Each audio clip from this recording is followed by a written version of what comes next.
Merci de l'intérêt, madame, monsieur. Bonjour, bonsoir, le journal, les titres. Bienvenue. L'arrêté nommant Normil Rameau comme étant le nouveau directeur général de la PNH a été signé ce mercredi en Conseil des ministres. 455 policiers des unités spécialisées ont été diplômés mardi. La cérémonie s'est déroulée en présence du Conseil présidentiel de transition et du Premier ministre Gary Conille. Les USA ont octroyé le décaissement de 109 millions de dollars en faveur de la mission multinationale de soutien à la sécurité en Haïti. La ministre des Affaires étrangères, Dominique Dupuis, a rencontré mardi l'ambassadeur américain en Haïti, Dennis Hankins. La question du déploiement de la force multinationale en Haïti et divers autres sujets ont été au cœur des discussions. Le bloc progressiste de l'opposition BPO réclame une augmentation salariale pour les policiers. L'Union nationale des normaliers d'Haïti exhorte le ministère de l'Éducation nationale et de la formation professionnelle, MENF, à supprimer des examens officiels du 3e cycle les 4 matières ajoutées cette année. Les procureurs fédéraux exigent la réclusion à perpétuité pour Germaine Joly, surnommée Yon, ancien chef du gang de 400 Marozo, d'après le Floridien Miami Herald. Restez avec nous pour le développement. Comme annoncé en titre, 455 policiers des unités spécialisées, notamment la BRI, le SWAT, l'UTAG, la Prolifonte, le CIMO, la Boyd, la BLVV et l'UDMO, issus majoritairement de la 33e promotion, ont été diplômés mardi. La cérémonie s'est déroulée à l'École nationale de police ENP, située à la route de Frères Pétionville, en présence du coordonnateur du Conseil présidentiel de transition, Edgar Leblanc-Fils, du chef du gouvernement, Gary Conille, du ministre de la Justice, M. Carlos Hercule, et des membres du corps diplomatique. Ces récipiendaires ont été formés en vue d'intégrer les forces spécialisées de l'institution policière.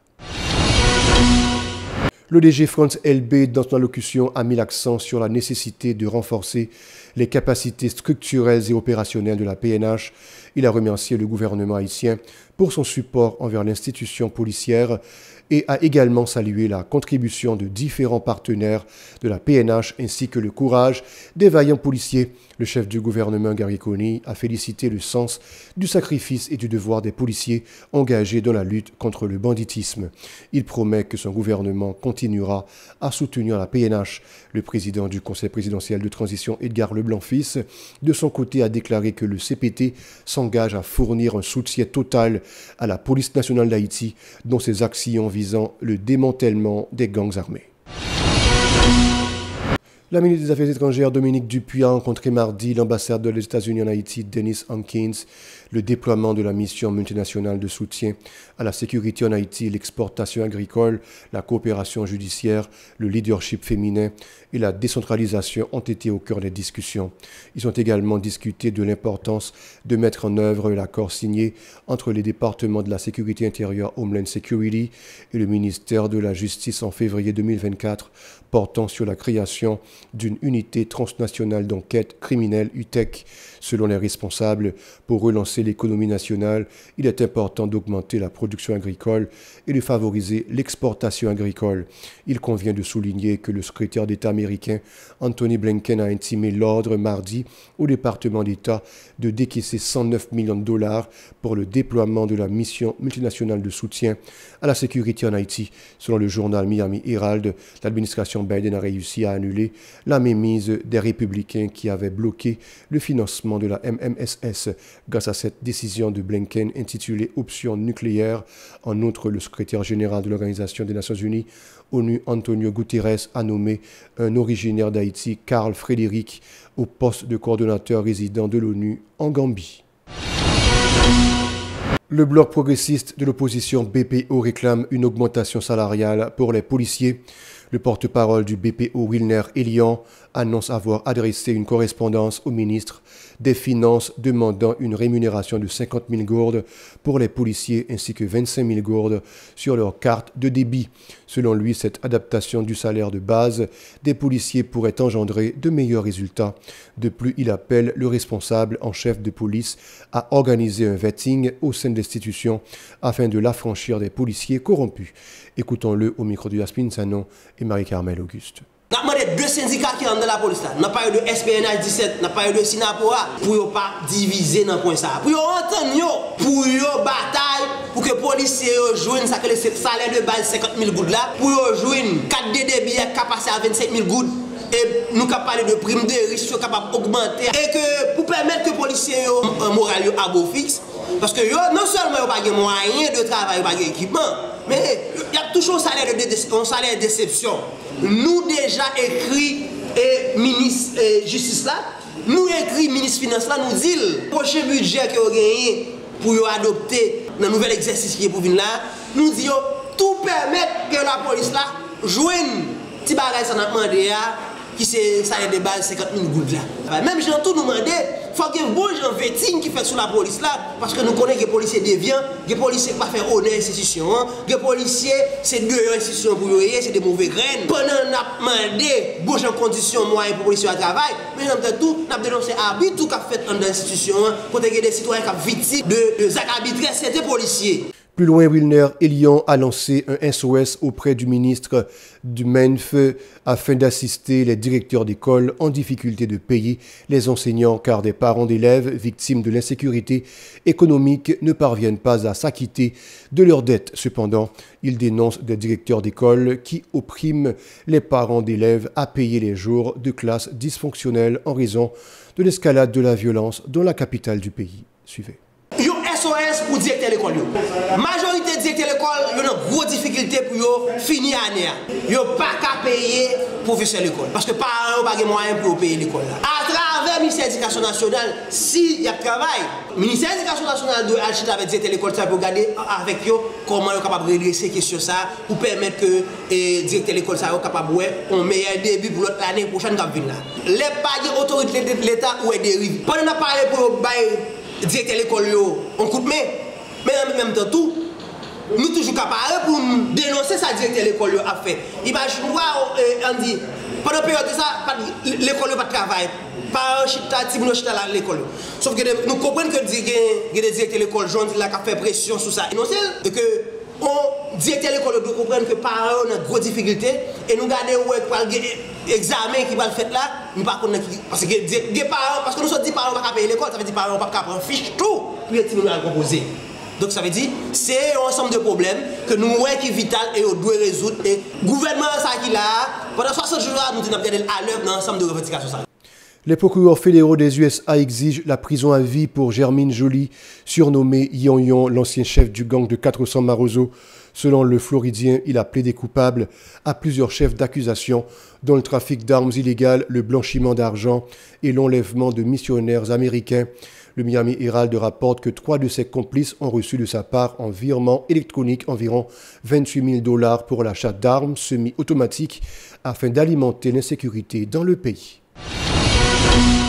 Des conducteurs dans le transport en commun à l'avenue John Brown se plaignent de la situation difficile provoquée par le phénomène de l'insécurité. Suivons leur déclaration au micro de Véron Arnaud et de Max Roni Orissa. Vivre là, c'est pas facile pour nous. Parce que par rapport à l'homme pas facile là, moto qui doit en main, on a la rien encore à qu'est sauter avec. C'est pas monde qui te connaît depuis longtemps qui pourrait le dans téléphone qui pour faire 50 gouttes pour manger. Tant qu'on sorti pour aller travailler, c'est pas facile. Comme si nous vivons par rapport à un client qui vient travailler. Les clients finissent travail comme si ça me fait pour les gens avec ça me jeune juste gérer. Bagayo dit en pile parce que forcer n'a forcer vivre. Dans la vie n'a risqué. Quand y a son nèg dit ou pas le faire situer ou et comme si m'était capable dire ou pas jamais manger un pain parce que tantôt nèg canapé vert, tantôt Pétionville, tantôt des boss, ça veut dire virer tourner côté être pied à l'aise en fait. Mon cher, me capable de songer ouvert en j'ai fermé parce que nous capable nous pas vivre. Si n'a coûté pour insécurité, nous pas même prendre la rime. Par rapport de gens ouais payants, nous prenons gens là en bas coup de balle, n'a travail caoutchouc a brûlé. Des fois sous la lumière là, nous connaissons bas gros manifestation. Nous ranger comme Ils espèrent que le nouveau gouvernement apportera un changement tant sur le plan sécuritaire que sur le plan économique et social. Suivez. Bon ouais, sérieux comme si beaucoup de changement pour le gouvernement. Parce que raison que la cause qui fait me beaucoup rien, on comprend vraiment pays à son pays qui gagne vraiment. Moi-même qui ça m'attend ni message ni pour tout juste dans mes pays stable pour me sécurité m'a fonctionner pour me mettre de monde comprendre. Pas besoin rien encore dans mes monde ça vinn là, dans l'état paysan seulement ba sécurité pour me fonctionner chaque jour, pour me marcher à l'aise. Juste pour me gagner un côté pour me stable. Nèg yo si yo qu'à descendre manger, à descendre gaz là et puis établir sécurité fait en façon quand même. Donc parce que nous senti non seulement nèg yo capable mal pour faire mais à l'étranger tout il capable coincer nèg yo non c'est parce que nous ouais et comme si m'dadou c'est son entrée sortie mon pour jamais ka ouais ça qu'a fait. Donc moi c'est le bon Dieu dans ciel là qui capable délivrer pays ça. Dossier éducation à ce journal, l'Union nationale des normaliens d'Haïti a tenu mercredi une conférence de presse pour exiger du MENF de soustraire provisoirement les 4 matières ajoutées dans le programme des élèves de la 9e année fondamentale aux épreuves officielles de cette année. Peggy Noël a évoqué que ces matières n'ont pas été enseignées en raison de l'absence des matériels didactiques adéquats et que les enseignants n'ont pas encore reçu les formations nécessaires pour dispenser ces matières en classe. Peggy Noël est au micro de Yasmine Sanon et de Marie-Carmel Auguste. Napdi, UNO exigé retrait provisoire 4 nouveaux matières que le ministère de l'Éducation nationale est présenté pour curricula et élèves examen 9e année fondamentale.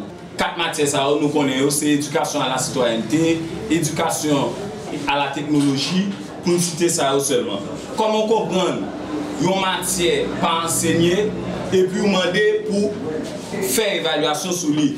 Nous trouvons que c'est une mesure qui est injuste, qui est démagogique, et nous-mêmes dit, c'est vrai, il est important pour curricula dans la situation pays et la situation côté grand pile violence qu'a fait. Nous connaissons à la base en 9e, il y a un cours d'éducation à la citoyenneté, donc civique, il est vraiment important, mais c'est dans le contexte que pour qu'on ait un manuel didactique disponible, correct, pour orienter élèves, pour une formation maître qui fait sur matière là. Parce que si pas une formation. Le responsable de la coordination de l'Ouest de l'organisation exhorte le gouvernement à réformer le Fonds national de l'éducation FNE et à utiliser une partie de ce fonds pour résoudre certains problèmes auxquels est confronté le système éducatif.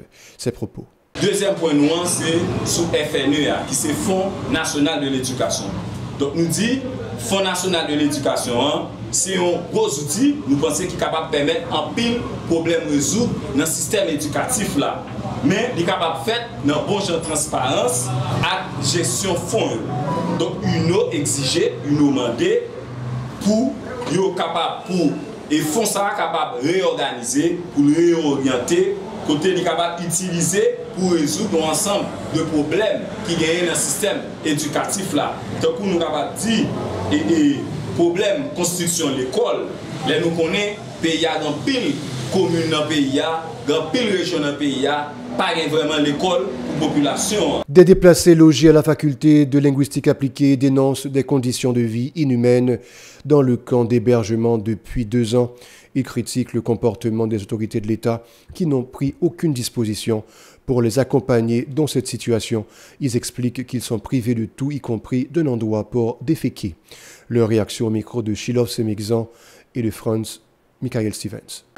Nous voulons décrire la situation durant 1 an que nous allons gagner dehors depuis que, vu avec l'insécurité qui gagne dans le pays, nous laissons demain, nous quitter la caille, nous côté nous venons vivre dans un espace qui n'est pas construit pour ça. Et nous avons besoin de moment vraiment difficile. Je suis passé 2 ans depuis dans la rue. Je mal mangé, je mal boire, je mal dormi, je prends humiliation devant le monde. Je suis pas à l'aise.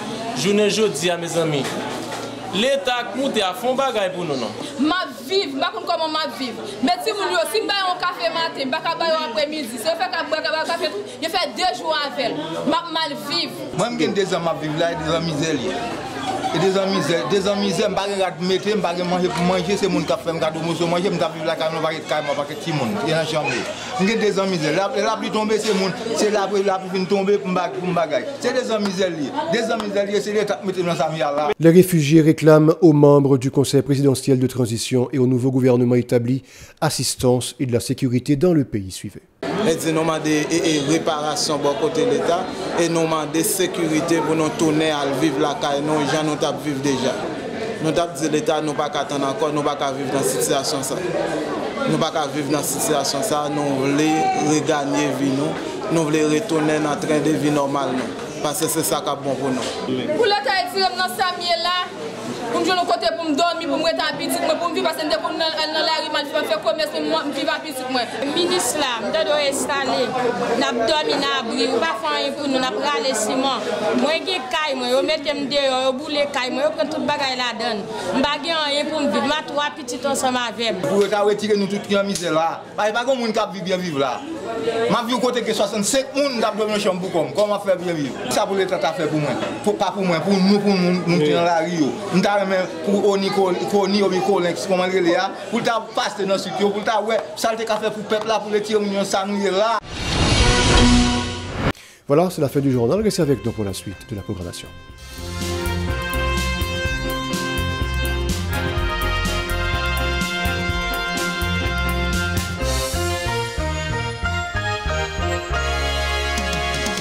Si vous jugez que cette vidéo est intéressante, n'hésitez pas à liker et partager la vidéo. Et surtout, n'oubliez pas de vous abonner à cette chaîne et activer la cloche de notification pour ne pas louper aucune de nos vidéos.